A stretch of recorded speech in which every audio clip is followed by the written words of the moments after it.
அன்பர்கள் அனைவருக்கும் வணக்கம். நான் உங்கள் சித்தர்தாசன் செல்வகுமார்.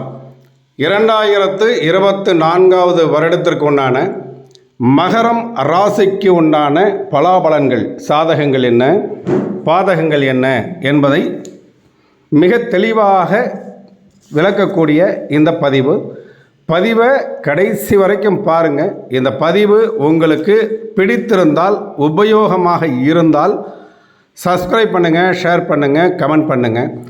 ஜோதிடம் தொடர்புடைய எந்த விதமான கேள்விகளாக இருந்தாலும் அதற்கு உடனுக்குடன் பதில் சொல்வதற்கு நான் தயாராக இருக்கிறேன். நம்மளுடைய யூடியூப் சேனலில் யூடியூப் குரூப் அப்படின்னு ஒன்று இருக்குது. அந்த யூடியூப் குரூப்பில் ஜாயின் பண்ணுங்கள். உங்களுடைய கேள்விகள் அதில் டைப் பண்ணுங்கள். தனிப்பட்ட முறையில் ஜாதகம் பார்க்க வேண்டும் என்று நினைக்கக்கூடியவர்கள் என்னுடைய வாட்ஸ்அப் நம்பருக்கு தொடர்பு கொள்ளுங்கள். இந்த வருடத்தினுடைய துவக்கத்திலேயே சந்திராஷ்டிரமத்தில் தான் இந்த வருஷமே ஆரம்பிக்குது மகர ராசிக்கு. அப்போ இந்த மகர ராசிக்கு சந்திராஷ்டிரமத்தில் இந்த வருடம் ஆரம்பிக்குது. அது என்னங்க முதல் நாளே இப்படி இருக்குது அப்படின்னா, இந்த முதல் நாள் இறைவனால் உங்களுக்கு கொடுக்கப்பட்ட நாள் அப்படின்றத நாம் கணக்கில் எடுத்துக்கணும். என்ன காரணத்தில்? மகர ராசியை பொறுத்த வரைக்கும் உழைப்பு அப்படின்றத நம்ம சொன்னோம் அப்படின்னாலும், முயற்சி அப்படின்றத சொன்னோம் அப்படின்னாலும் மகர ராசியை சேர்ந்தவர்களை உதாரணமாக சொல்லலாம். இதற்கு முன்பு நான் கொடுத்த பதிவுகளை கூட நான் சொல்லியிருப்பேன். மகர ராசியை பொறுத்த வரைக்கும் எது நடந்தாலும், அந்த வெற்றியாக இருந்தாலும் சரி, அல்லது நாம் எடுக்கக்கூடிய முயற்சிகளாக இருந்தாலும் சரி, தெய்வத்தின் மீது இருக்கக்கூடிய நம்பிக்கை, முன்னோர்கள் உங்களுக்கு கொடுத்திருக்கக்கூடிய அனுக்கிரகம், இதெல்லாமே உங்களுக்கு வெற்றி மேல் வெற்றியை கொடுத்து கொண்டிருக்கும். கடந்த காலங்களில் ஏற்பட்ட சனீஸ்வர பகவானுடைய மாற்றம், ராகு கேது பயிற்சி, குரு பகவானுடைய பயிற்சி, இது எல்லாமே கூட நாம் செய்கின்ற முயற்சிக்கு போதுமான அளவிற்கு வெற்றியை கொடுக்கவில்லை என்பதுதான் நிறைய மகர ராசி அன்பர்களுடைய ஆதங்கம். நிறைய பேர் ஃபோன் பண்ணி கூட, சார் இந்த மகர ராசிக்கு என்னதான் சார் ஆச்சு அப்படின்னு நிறைய பேர் என்கிட்ட கேட்டிருக்காங்க.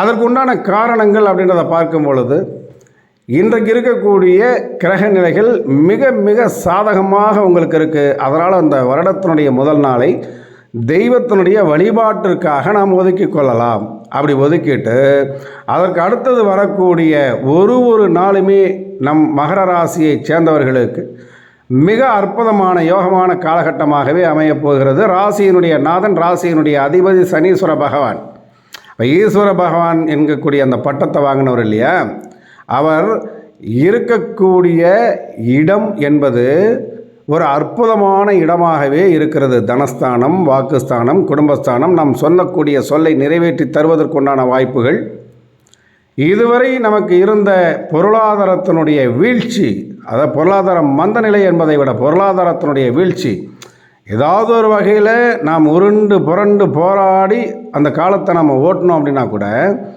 அது எங்கேயோ ஒரு இடத்துல நம்ம கடன் வாங்கியதாக அல்லது கைமாத்தாக வாங்கிய பணமாகத்தான் இருக்குமே தவிர நம்மளுடைய சொந்த பணம்னு இல்லையே என்கக்கூடிய ஆதங்கத்தை விரட்டி அடித்து பொருளாதாரத்தை பொறுத்த வரைக்கும் திடீர் பணவரவை தரக்கூடிய காலகட்டமாகவே இந்த காலகட்டம் உங்களுக்கு வருடம் துவங்குகிறது என்பது மிக அற்புதமான சந்தோஷமான செய்தியாக நம்ம எடுத்துக்கணும்.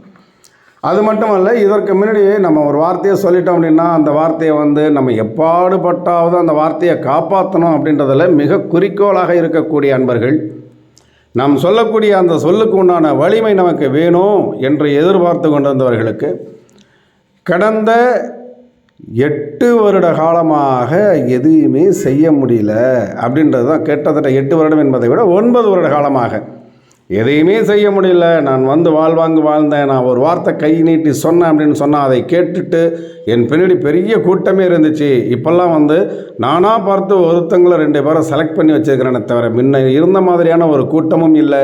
நம்மளுடைய வார்த்தைக்கு மிகப்பெரிய அளவில் ஒரு அங்கீகாரமும் இல்லை. என்னமோ வண்டி ஓடுது, கோச்சிப்பார் போல இருக்குது அப்படின்றதுக்காக நம்ம கூட இருக்கக்கூடியவர்கள் மட்டும்தான் இப்போ இருக்காங்க என்று இருக்கக்கூடியவர்களுக்கு மீண்டும் உங்களுடைய செல்வாக்கு மேலோங்கும். உங்களுடைய வார்த்தைக்கு ஒரு காந்த சக்தியே ஏற்படும். உங்களுடைய வார்த்தைகளில் ஒரு உத்வேகம் என்பது ஏற்படும். நீங்கள் சொன்ன சொல்லை, கொடுக்கின்ற வாக்கை காப்பாற்றக்கூடிய, வார்த்தைகளை நிறைவேற்றக்கூடிய காலகட்டமாகவே இந்த காலகட்டம் உங்களுக்கு இருக்கிறது. இப்போ மகர ராசிக்காரர்கள் ஒரு 9 வருட காலமாக நான் போராடிட்டேன். நான் இப்போ அலுவலகத்தில் ஒர்க் பண்ணுறேன், எனக்கு வந்து சரியான பதவி உயர்வு இல்லை, இடமாற்றம் இல்லை என்று ஏங்கி கொண்டிருந்தவர்களுக்கு உண்டான இடமாற்றம் கிடைக்கும், பதவி உயர்வு கிடைக்கும். மாணவர்களை பொறுத்த வரைக்கும் நான் என்னென்னமோ எஃபெக்ட் பண்ணிட்டாங்க, என்னுடைய படிப்புக்கு உண்டான வேலை கிடைக்கல அல்லது உயர்கல்விக்கு போகணும் அப்படின்ற என்று இருந்தவர்களுக்கு நீங்கள் எதிர்பார்த்த அளவிற்கு உயர்கல்வியை பெறக்கூடிய வாய்ப்பாகவே இந்த காலகட்டம் உங்களுக்கு அமைந்திருக்கிறது. நம் படிப்பிற்கு ஏற்ற உங்களுடைய தகுதிக்கு ஏற்ற வேலை கிடைப்பதற்குண்டான காலகட்டம் உங்களுக்கு அமைந்திருக்கிறது. பெண்களை பொறுத்த வரைக்கும் ஒரு பெரிய போராட்டத்திற்கு பிறகு, போராட்ட களத்தை சந்தித்ததற்கு பிறகு வெற்றி பெறக்கூடிய காலகட்டமாகவே இந்த காலகட்டம் உங்களுக்கு இருக்கிறது. ஆனால் மே மாதம் வரைக்கும் எங்கெந்தெல்லாம் உங்களுக்கு பணம் வரும்னு தெரியாது. எல்லா வகையிலையுமே உங்களுக்கு பணம் வரும்.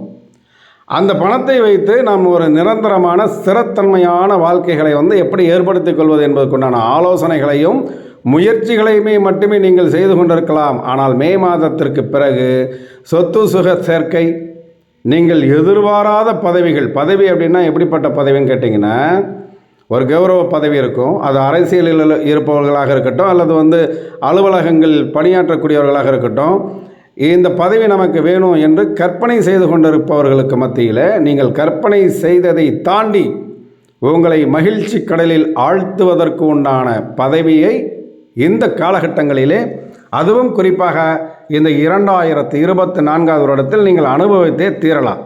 இப்போ அந்த 2024ன்றதை நீங்கள் அப்படியே கூட்டி பார்த்தோம் அப்படின்னு சொன்னாக்கா, கூட்டு எண் 8. அந்த 8னுடைய ஆதிக்க பகவான் சனீஸ்வர பகவான். வருடம் பிறக்கிறது அப்படின்னு சொல்லி பார்க்கும்போது பஞ்சமி தேதியில் கௌளவம் கரணத்தில் அந்த வருடம் பிறக்குது. கௌளவம் கரணத்தினுடைய நாயகி வாராகி அம்மன், பஞ்சமி திதியினுடைய நாயகி வாராகி அம்மன். 2024ங்கிறத கூட்டுப்புள்ளி போட்டோம்னு சொன்னால் கூட்டு எண் 8. அந்த 8னுடைய சனி கிரகம் என்பது உங்களுடைய ராசிநாதன். மொத்தத்தில் அனைத்து வகையான கிரக அமைப்புகளும் உங்களுக்கு சாதகமாகவே இருக்கிறது அப்படின்றது தான். அப்போ நம்ம என்ன செய்து கொள்ளலாம்? தொழிலை நவீனப்படுத்துவது, புதிதாக தொழிலை துவங்குவது, இருக்கின்ற தொழிலை விரிவுபடுத்துவது மற்றும் நவீனப்படுத்துவது.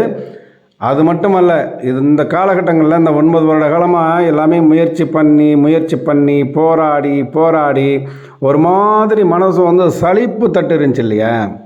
இதற்கு பிறகு நீங்கள் எதை செய்தாலும் அதை ரசித்து செய்கின்ற அளவிற்கு அந்த தொழிலில் உங்களுக்கு ஈடுபாடு என்பது இருக்கும். ஜோதிடம் தொடர்புடைய தனி நபர்களுடைய சந்தேகங்கள் தெரிஞ்சுக்கணும் அப்படின்றவங்க என்னுடைய வாட்ஸ்அப் நம்பருக்கு தொடர்பு கொள்ளுங்க. இல்லைங்க ஜோதிடம் தொடர்பாக வேறு ஏதாவது ஆலோசனை தான் வேணும் அப்படின்றவங்க என்னுடைய யூடியூப் குழுவில் ஜாயின் பண்ணுங்கள். ஜாயின் பண்ணுறவங்களுக்கு எனக்கு எவ்வளவு வேலைகள் இருந்தாலும் நீங்கள் கேட்கக்கூடிய கேள்விகளுக்கு நான் பதில் சொல்ல தயாராக இருக்கிறேன். அப்போ இந்த சனீஸ்வர பகவான் 2ஆம் இடத்துலையும், ராகு பகவான் 3ஆம் இடத்துலையும் இருக்கின்ற காரணத்தினால அந்த ராகு பகவான் என்ன பண்ணுறாரு அப்படின்னு கேட்டிங்கன்னா, நேரடியாக உங்களுடைய ராசியை தான் பார்க்குறாரு.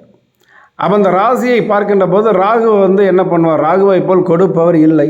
அதுதான். அப்போ திடீர் யோகங்கள், எதிர்பாராத அதிர்ஷ்ட வாய்ப்புகள், பெரிய பெரிய மனிதர்களுடைய சந்திப்புகள், அவர்களால் ஆதாயம், இது எல்லாமே கிடைக்கும். வேறு மொழியை பேசக்கூடியவர்கள், நீங்கள் என்ன விதமான மொழியை பேசுகிறீர்களோ அல்லது நீங்கள் என்ன விதமான மதத்தை சார்ந்தவர்களாக இருக்கிறீர்களோ, அப்படி இல்லாமல் வேறு மொழியை பேசக்கூடியவர்கள், வேறு மதத்தை சேர்ந்தவர்கள், இவர்களால் உங்களுக்கு ஆதாயம் என்பது உண்டு. அந்த ஆதாயம் என்பது மிகப்பெரிய அளவில் உண்டான ஆதாயமாக உங்களுக்கு இருக்கும். ஆனால் இந்த காலகட்டத்தில் என்ன பண்ணணும்? 4ஆம் இடத்துல குரு பகவான் இருக்கிறார் இல்லையா? அப்போ தாயார் வழியில் இருக்கக்கூடிய உறவுக்காரர்களிடம் மிக கவனமாக வார்த்தைகளை விட வேண்டும். நம்முடைய உடலுடைய ஆரோக்கியத்திலும் நாம் கவனமாக இருக்க வேண்டும். இப்போ சாதாரண ஒரு பிரச்சனை வருது அப்படின்னு வச்சுக்கோங்க, ஒரு தலைவலி வருது, ஒரு கால் வலி வருது, வயிற்று வலி வருது, அப்புறம் பார்த்துக்கலாமே, இது நம்மளை என்ன செய்துற போகுது அப்படின்றது மாதிரியான எண்ணங்கள் இல்லாமல், எந்த விதமான பிரச்சனைகளாக இருந்தாலும் அதை ஆரம்ப நிலையிலேயே பார்த்து கொள்வது என்பது உங்களுக்கு நல்ல பலனை தரும். உங்களுடைய தாயாராக இருக்கட்டும், அவர்களுடைய ஆரோக்கியத்தில் மிக மிக மிக கவனமாக இந்த காலகட்டத்தில் நீங்கள் இருக்க வேண்டும். நான் அழுத்தம் திருத்தமாக சொல்லியிருக்கேன், மிக மிக மிக கவனமாக. அப்படின்னா உங்களுடைய வீட்டில் இருக்கக்கூடிய கன்னிமார் பெண்கள் அப்படின்பாங்க இல்லையா, கன்னி தெய்வங்கள், நிறைய பேர் சொல்லுவாங்க. அந்த ஒரு ஊருக்கு தகுந்த மாதிரி அந்த பெயர் வந்து மாறுபடும். குடும்ப தெய்வம் அப்படின்னு சொல்லுவாங்க. அல்லது உங்களுடைய வீட்டில் இறந்து போயிட்டு தெய்வமாக இருக்கக்கூடிய குடும்ப தெய்வங்கள், கன்னிமார்கள், இந்த தெய்வங்களுடைய வழிபாடை ஒரு நாளுமே பண்ணணும். நம்மளுடைய ஆரோக்கியத்தில் வந்து அச்சுறுத்தல் இல்லாமல் இருக்கணும் அப்படின்றதுக்காகவும், தன்னுடைய தாயாருடைய ஆரோக்கியம் மேம்பட வேண்டும் என்பதற்காகவும் இந்த குடும்ப தெய்வத்தினுடைய வழிபாடை செய்கிறது அவ்வளவு கைமேல் பலனை கொடுக்கும். உடனே பலன் கொடுக்கும். ஏதோ மனசில் வந்து ஒரு சந்தோஷம் கிடைக்கிற மாதிரி அந்த ஆரோக்கியத்தில் முன்னேற்றம் என்பது கிடைக்கும். அதே போல் இந்த சொத்து சுகங்கள் வாங்கிறதுக்கு அப்படின்னு பார்க்கும்போது நீங்கள் திட்டமிடலாம். நான் முதல்ல சொன்ன மாதிரி இந்த மே மாதம் 1ஆம் தேதிக்கு முன்னாடி இந்த சொத்து சுகங்கள் தொடர்புடைய நம்ம எங்கே ப்ராப்பர்ட்டி வாங்கலாம், என்ன விதமான ப்ராப்பர்ட்டி வாங்கலாம், இதெல்லாமே வந்து திட்டமிடலாம். ஏன்னா அதுக்குண்டான வருமானங்கள் உங்களுக்கு வர ஆரம்பிச்சிடும். ஆனால் அந்த சொத்து சுகங்களை நீங்கள் வாங்கி கொள்வது என்பது ஒன்று உங்களுடைய மனைவி பெயரிலோ அல்லது தாய் தந்தை பெயரிலோ அல்லது குழந்தைகள் பெயரிலோ அல்லது சகோதர சகோதரிகள் பெயரிலோ வாங்குவது சிறப்பு. ஆனால் இயற்கையாகவே இந்த மகர ராசியை பொறுத்த வரைக்கும் தாய் என்பது வந்து நீங்கள் என்னதான் தாய் மேல் பற்றுதலாகவும் பிரியமாகவும் இருந்தால் கூட தாயாரிடமிருந்து தள்ளி தான் இருக்கணும் அப்படின்றதும், தகப்பனார் மீது என்ன விதமான பற்றுதல் பாசம் பிரியமோடு இருந்தால் கூட அந்த தகப்பனார் வழியில் பெரிய அளவுக்கு நமக்கு எதுவுமே ஆதாயம் இல்லை என்கின்ற ரீதியிலும், உடன் பிறந்தவர்கள் மீது நாம் என்ன விதமான பற்று பாசங்களோடு இருந்தால் கூட நாம் இருக்கக்கூடிய அதே பாசமும் பிரியமும் அவர்களிடத்தில் இல்லையே என்கின்ற ஒரு ஏக்கமும் இருக்கும். அப்போ நம்ம என்ன பண்ணலாம்? குழந்தைகள் பேரில் ப்ராப்பர்ட்டி வாங்கலாம். பெண்களாக இருந்தால் தன்னுடைய கணவர் பெயரிலும், ஆண்களாக இருந்தால் தங்களுடைய மனைவி பெயரிலும் ப்ராப்பர்ட்டி வாங்கலாம். இது எப்போ வாங்கலாம்? முன்கூட்டியே வாங்கணும்னா மே மாதம் 1ஆம் தேதிக்கு பிறகு வாங்குறதாக இருந்தால் உங்கள் பெயரிலேயே வாங்கி கொள்ளலாம். அதற்குண்டான யோகமான காலகட்டங்கள் என்பது உங்களுக்கு இருக்கிறது. அது மட்டுமல்ல, இது நாள் வரைக்கும் உங்களை அச்சுறுத்தி கொண்டிருந்த கௌரவ பிரச்சனைன்னு ஒன்று இருக்கு இல்லையா? நம்ம என்னதான் வந்து ஊருக்கே பெரிய மனிதராக இருந்தால் கூட, அல்லது பதவியில் இருந்தால் கூட, அல்லது பெரிய அளவில் நம்ம வந்து படைபலம் பணபலம் இப்படி ஏதோ ஒரு பலத்தோடு நாம் இருந்தால் கூட நம் கௌரவத்திற்கு பங்கம் ஏற்பட்டு விடுமோ, யாராவது நம்மளுடைய கௌரவத்தை கெடுத்துருவாங்களோ, நமக்கு ஏதாவது கெட்ட பேர் வந்துடுமோ, இந்த ஒரு சின்ன சஞ்சலம் இந்த கிட்டத்தட்ட 2 வருட காலமாகவே உங்களை துரத்தி கொண்டிருக்கும். ஒன்றுமே இருக்காது. 10 பைசாவுக்கு புண்ணியம் இருக்காது, அதுக்குண்டான வாய்ப்பும் இருக்காது. ஆனால் இந்த மகர ராசி மற்றும் மகரம் லக்கணத்தை சேர்ந்தவர்களுக்கு நமக்கு ஏதோ ஒன்று ஆகிடுமோ, யாருனாலும் இது கெட்ட பேர் வந்துடுமோ, அல்லது நாம் செய்கிறது சரிதானா என்கக்கூடிய ஒரு குழப்பமான நிலை இருந்துச்சு இல்லையா? அந்த நிலைகள் என்பது மாறுபடும். இனிமேல் அப்படிப்பட்ட ஒரு பதட்டமோ வீண் கவலையோ பயமோ உங்களுக்கு தேவையில்லை. ஆனாலும் மற்றவர்களுடைய விஷயத்தில் நாம் மூக்கை நுழைக்கின்ற போது மிக கவனமாக இருப்பது என்பது மிக மிக நல்லது.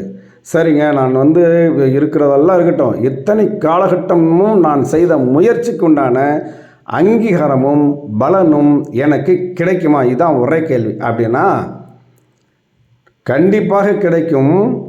ஆனால் ஒரு சில விஷயங்களை தீவிர போராட்டத்திற்கு பின்பு, தீவிர அலைச்சலுக்கு பிறகுதான் அந்த வெற்றியை நீங்கள் பெற முடியுமானால் வெற்றி என்பது நிச்சயமாக இந்த காலகட்டத்தில் உங்களுக்கு கிடைக்கும். அது மட்டுமல்லாமல் இந்த காலகட்டத்தில் மிகுந்த நம்பிக்கை உங்களுக்கு இருக்கும்.